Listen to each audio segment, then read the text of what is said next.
Ivy Romero pushed open the backstage door of the Grand Theater, her coat heavy and soaked from the relentless rain outside. Her hair clung damply to her forehead, and faint droplets still traced lazy paths down her simple, dark sweater. She had dashed through the wet, unfamiliar streets, clutching a modest bag and hoping she wasn't too late. Despite the weather, Ivy had chosen comfort over style, practical shoes, worn jeans, none of the flashy attire expected in this elite company. Inside, the backstage buzzed with exacting energy. Costumers adjusted intricate gowns, makeup artists flitted between actors, and the air held the intense scent of hairspray, fabric, and hurried footsteps across creaking wooden floors.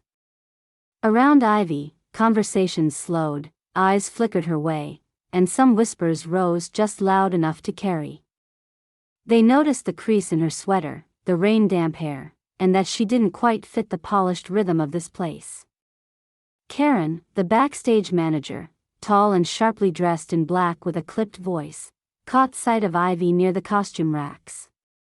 Without missing a beat, she marched over, her face tightening into a half-smile laced with condescension.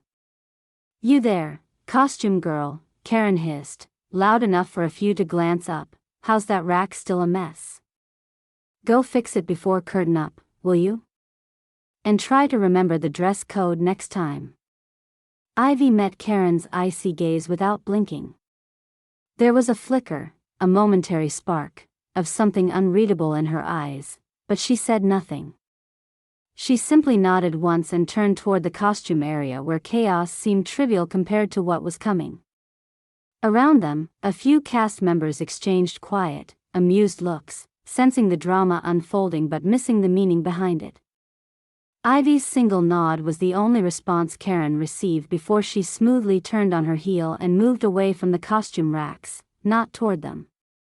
The faint clatter of stepping around scattered costume pieces and rumpled fabric was beneath her focus. Instead, she headed directly through the maze of corridors to the HR office, navigating past busy crew members and actors rehearsing tiny bits of dialogue with measured urgency. None stopped her. None dared question her momentum. The backstage manager's harsh words echoed briefly behind her, but Ivy didn't flinch. She had prepared herself for this moment, for any ignorant assumptions thrown her way. She understood perfectly well how fast judgment could settle here, appearances were walked over, and respect was a hard currency seldom offered easily. Yet Ivy wielded a quiet patience that stemmed not from resignation, but from control. The HR office door was already open when she reached it. Mr. Bennett, the artistic director of the theater company, stood waiting patiently. His face lit up in genuine welcome when he saw her. "Ivy," he said warmly, extending his hand. "Welcome. We've been expecting you." Ivy smiled briefly, shaking his hand with a firm but calm grip. "Thank you, Mr. Bennett. I'm glad to be here." "We've heard so much about your work," Bennett continued, motioning her inside. "Your direction at the London Fringe Festival was remarkable, and your transformative impact at the West Coast Theatre Company shows great promise for what you'll bring to us." Ivy nodded, absorbing the warmth of this reception. It was a stark contrast to the chilly encounter she'd just endured. She appreciated Mr. Bennett's personal welcome. It eased a bit of the sting and reaffirmed her place in this production. "We're excited to have you aboard as our new showrunner," he added with a proud tilt of his head. "You'll be overseeing everything from creative vision to day-to-day rehearsals. The cast and crew need your leadership." "I look forward to it," Ivy replied. "The team has incredible talent, and I'm eager to see where we can take this production." Meanwhile, back in the backstage labyrinth, Karen's mood brightened visibly as she found a small cluster of crew members near the makeup station. She dropped her professional front and let loose with a self-satisfied smirk. "You won't believe this," she started, voice tinged with amusement and haughty confidence. "I just put the new costume girl in her place." Total mess behind her from the sound of it. Told her to fix a rack that's been out of order since yesterday. Like she knew anything about our standards. Her listeners chuckled, impressed by Karen's quick dominance over the new arrival. A few murmured about the pitfalls of bringing in outsiders who didn't understand the theater's rhythm, grateful that Karen was there to manage the chaos. Karen reveled in this attention, oblivious to the fact that Ivy was only a few doors down, not their newest assistant, but the woman in charge. The real power in this operation. In the HR office, Ivy and Mr. Bennett reviewed her schedule for the week, meetings with department heads, rehearsal walkthroughs, and a planned cast gathering. They discussed the company culture and ongoing projects, with Ivy absorbing every detail efficiently. Her mind balanced between listening closely and quietly acknowledging this role's gravity in an environment she intended to inspire. "I'll want to meet everyone personally over the next few days," Ivy said, voice steady though her heart beat a touch faster. "Building trust early matters." "That's why we chose you," Mr. Bennett affirmed. "Your reputation for connecting with people is well known." After their meeting, Ivy gathered her thoughts quietly before taking a moment to freshen her appearance in a small powder room nearby, brushing rain-soaked strands back and smoothing her sweater's collar. She felt a strange clarity. Her appearance mattered far less than the work she intended to do. Backstage, Karen continued to share her story, unaware of how sharply things would soon change. She threw a glance inadvertently towards the HR office's direction and caught Ivy's figure stepping out with a purposeful stride and calm expression. Karen paused mid-sentence, a flicker of uncertainty in her eyes. And yet, she quickly masked it, returning to dominant mode with a dismissive laugh. "Whatever. Costume girl or not, she's starting down here." But Ivy's poised step and quiet confidence betrayed none of the doubt or hesitation that turmoil this environment could breed. She had faced far tougher crowds and tougher judgments before, each time rising with more conviction. The backstage hum and clatter murmured on, a constant undercurrent to what was quietly becoming a turning point in the life of this theater company. For now, Ivy's silent reply, "Right away," had been enough to acknowledge an insult without granting it power. She had chosen a different battlefield, the one behind these polished facades where her real authority waited to be claimed. Her first day was forming not with easy acceptance but under the pressure of skepticism.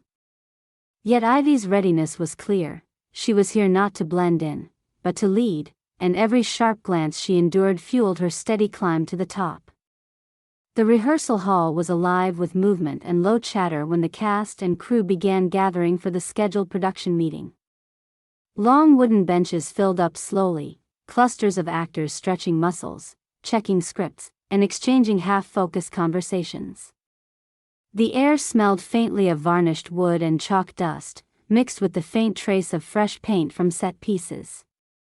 It was a room accustomed to bursts of excitement but also strict attention, as it now prepared for a crucial announcement. Ivy Romero entered quietly, allowing herself a brief moment to adjust her sleeves and take in the scene. The sound of sneakers scraping against the floor, the rustle of fabric, and the constant murmur of unease among the regulars reminded her how many performances and moments had come before this. She headed toward the front of the room, her movement calm but full of a soft authority that instantly began to command attention.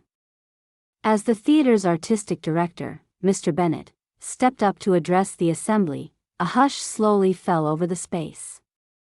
He was a tall man with penetrating eyes and a measured voice, the kind that rose naturally above murmurs yet carried the nuance of encouragement and respectful expectation. "Thank you all for coming on such short notice," he began.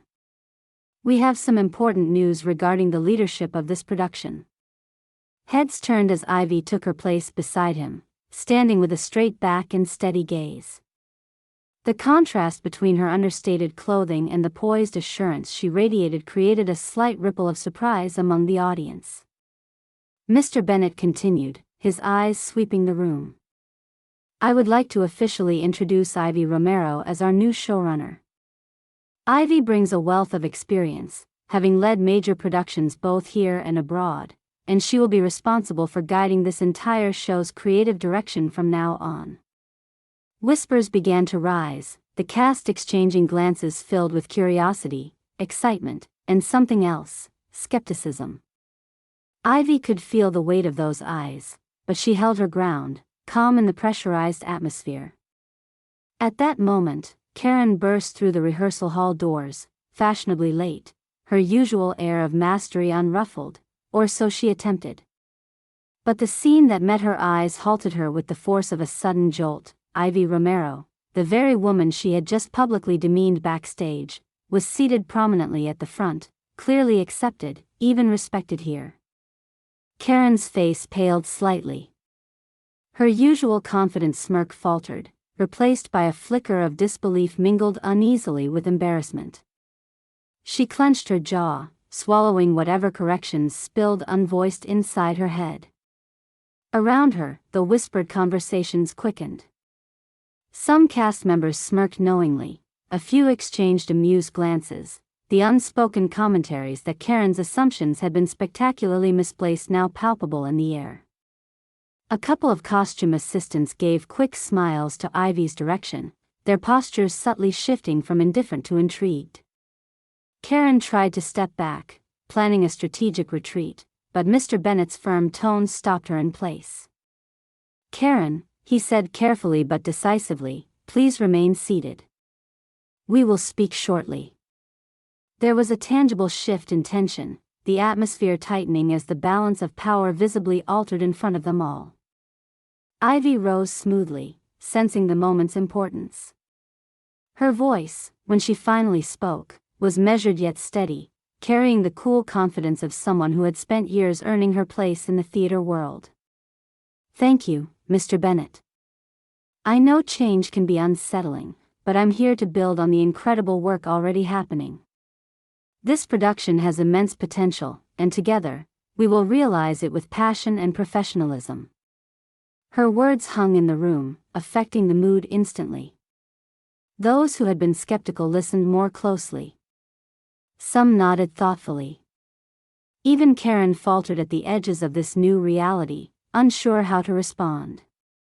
The meeting continued with Ivy outlining a tentative schedule for the next week's rehearsals and plans for refining various scenes. She spoke about collaboration, respect, and the importance of each person's role in the success of the production. Her vision wasn't shouted or domineering, it was inclusive, purposeful, and quietly compelling. As the meeting drew to a close, Ivy caught Karen's gaze. The backstage manager's eyes flashed with a flicker of frustration, but there was also a new layer of recognition, a dawning realization of the position Ivy now held and the respect she commanded. Karen stood without a word, collecting her things with a clipped efficiency. She moved toward the exit, but not before a few cast members near the door shot her pointed looks, their loyalty perceptibly shifting toward Ivy. Ivy watched silently, knowing this encounter was far from over but confident in the shift she had set in motion. The rehearsal hall began to empty, but the conversation didn't fade. Rumors, questions, reassessments began to buzz beneath the surface like a newly awakened current. Later, backstage, Ivy paused for a moment in the quiet of the dressing room corridors. The familiar smell of perfume, hairspray, and fabric encapsulated the theater's heartbeat, but now it felt charged with new energy. She took a deep breath, smoothing her sleeves, ready to step fully into the complex web of relationships, expectations, and hopes that shaped this place. Back in the rehearsal hall, Karen sat quietly at her desk, the earlier composure lost beneath a palpable unease. The once certain backstage manager was now forced to reconsider her role and approach. She had misjudged Ivy Romero, and the consequences of such a mistake were already unfolding. The room still buzzed softly with murmurs as Ivy took a steady breath and turned to face the cast and crew fully. There was no hint of hesitation in her stance, just a poised professionalism that commanded the space without demanding it. The expectant eyes settled on her, a mixture of curiosity, skepticism, and hope. Mr. Bennett stepped forward then, his voice carrying the weight of authority combined with genuine respect. Before Ivy shares her vision, I'd like to briefly highlight why she is here leading this production, he said, his gaze sweeping across the room. She has spent the past decade shaping acclaimed theater companies across Europe and North America. While heading the award-winning New York Ensemble Theater, Ivy reinvented classic plays and launched original works that brought fresh perspectives to well-trodden stages. Her leadership was instrumental in turning around struggling companies with declining audience numbers, renewing both critical acclaim and community engagement. Heads nodded as Mr. Bennett continued. Her directorial finesse has been recognized with multiple awards, including the prestigious Laurel Award for Innovation in Theater. She's known for seamless collaboration with diverse teams, fostering environments where every voice matters. The atmosphere shifted palpably. The earlier whispers of doubt gave way to a respectful silence. The cast and crew straightened involuntarily in their seats. Even Karen, sitting near the back, showed subtle signs of acutely reappraising the woman at the front of the room. Ivy stepped forward, her voice clear and warm, yet strong. "Thank you, Mr. Bennett, for that kind introduction. I understand that first impressions can sometimes be misleading," she began, her lips curving into a gentle smile. "You may have noticed I arrived simply dressed today, and that's no accident." She allowed a light breath, as if easing a tension none had explicitly voiced. "I chose to come here in casual clothes and with no fanfare because I wanted to observe the backstage dynamics authentically, to see how the team really works without any pretense. Leadership is about understanding people and situations honestly, before making judgments." A few exchanged glances as the idea settled. This wasn't just a performance. Ivy's transparency was disarming in an environment often steeped in appearances and hierarchy. She raised a hand briefly, acknowledging the scattered chuckles and warm presence creeping into the room. "Also, truthfully, I had just finished a morning run when I arrived. The rain caught me off guard, and my luggage, unfortunately, got misplaced by the airline during travel. But what matters most," she added, voice steady, "is the work we are here to do, the stories we are going to tell, and the experiences we will create for our audience." The room's energy subtly transformed, the earlier tension replaced by a sense of shared mission. Ivy's humility was not weakness, it was an invitation to unity. She took a step closer to the gathered group and let her hands fall naturally at her sides. "I believe that respect and kindness are foundational, especially in creative endeavors. I expect each one of us to listen to and support one another, to be honest in our communications, and to bring our best selves to rehearsals and performances. We're here not just to present a show, but to create something meaningful, together." The cast members nodded thoughtfully, the sincerity in Ivy's tone bridging gaps that previous tension had erected. The artistic director's face beamed with quiet pride at the way Ivy was connecting without artifice. Karen's posture stiffened as Ivy continued, the clear-eyed gaze revealing that beneath her confident facade, she knew the atmosphere had shifted irrevocably. Wrapping up, Ivy took a final moment to emphasize her outlook.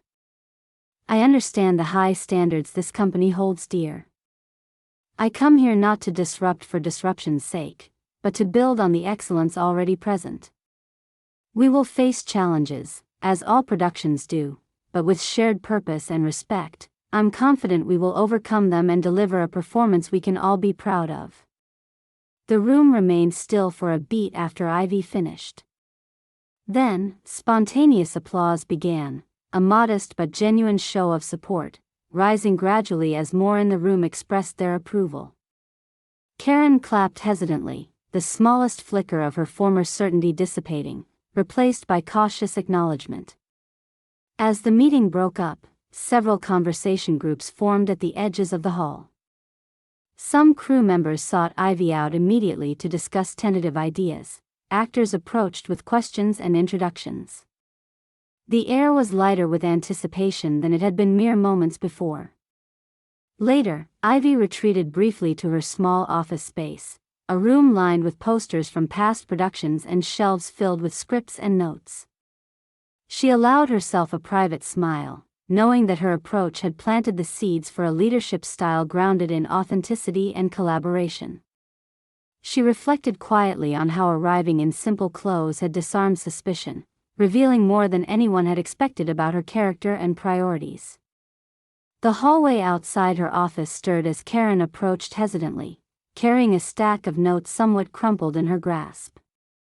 Her confident steps now measured, she stopped just short of the doorframe, glancing in without fully entering. "Ivy," Karen began, voice low but steady, "I just wanted to say.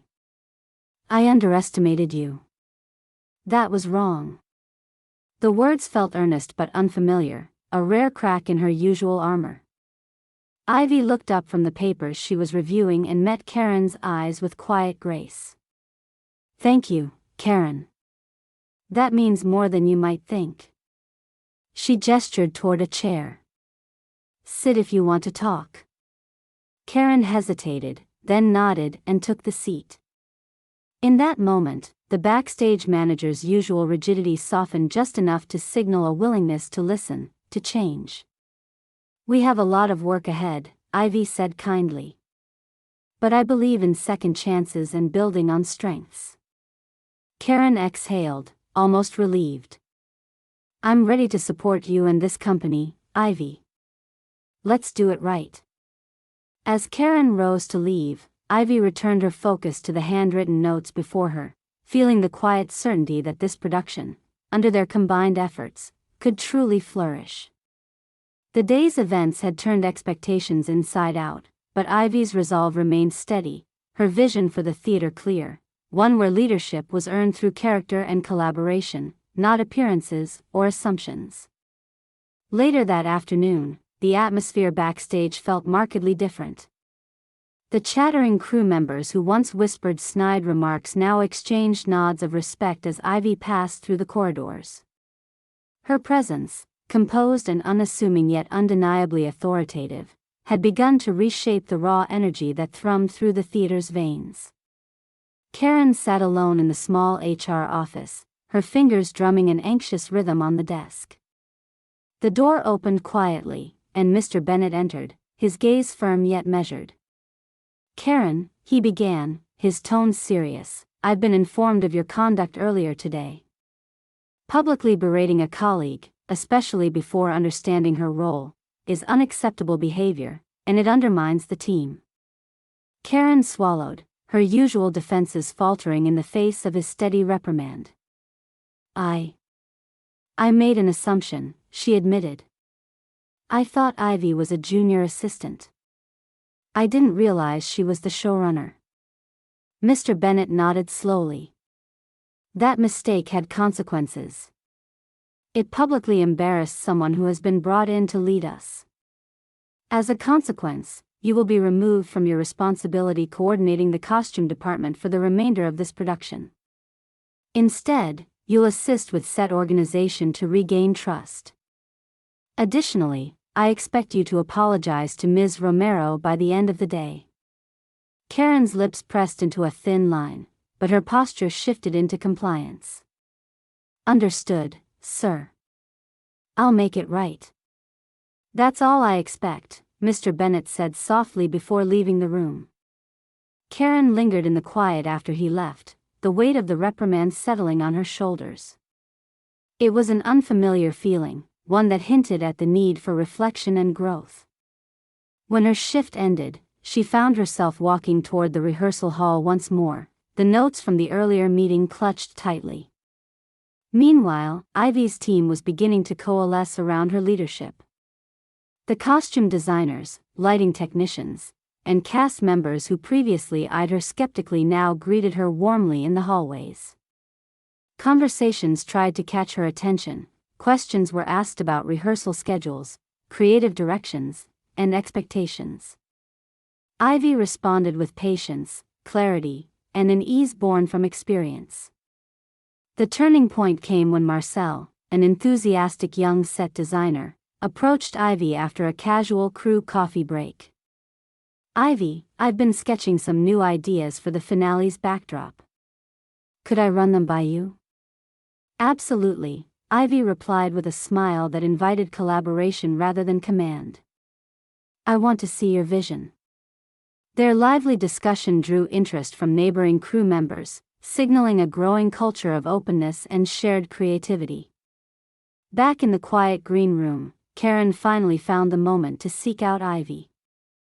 She knocked gently on the doorframe, and Ivy looked up from her notes, her expression neutral but receptive. Karen, Ivy greeted her, voice calm. Karen stood for a moment, gathering courage. I wanted to apologize for how I treated you earlier. I let assumptions cloud my judgment. That was unfair. Ivy nodded graciously, motioning toward a chair. Thank you for saying that. A good team needs honesty and humility from everyone, including leadership. Karen exhaled, the tension easing slightly. I want to support you and the company fully.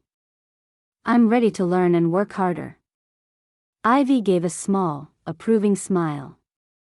That's all I ask.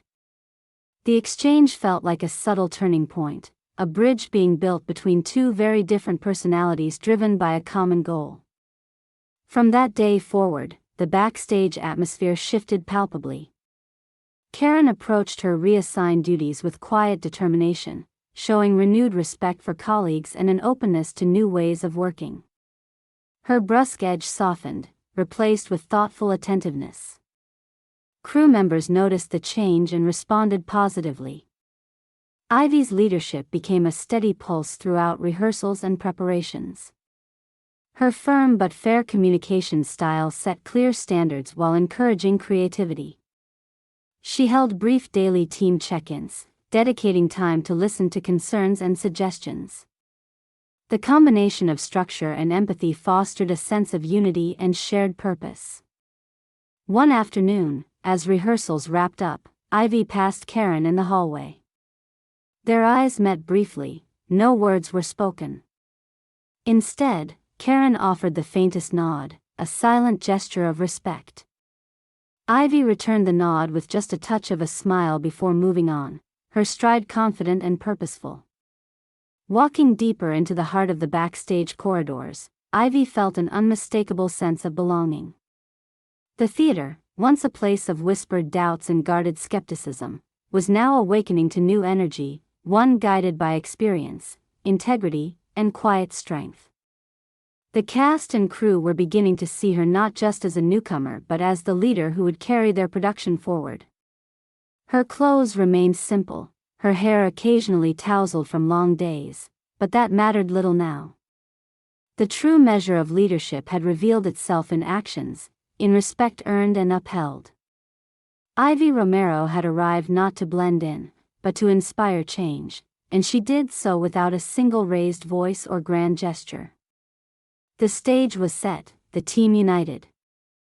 And as the first rehearsals under Ivy's command progressed, it became clear to all that this new chapter held the promise of success shaped by collaboration, respect, and unwavering dedication.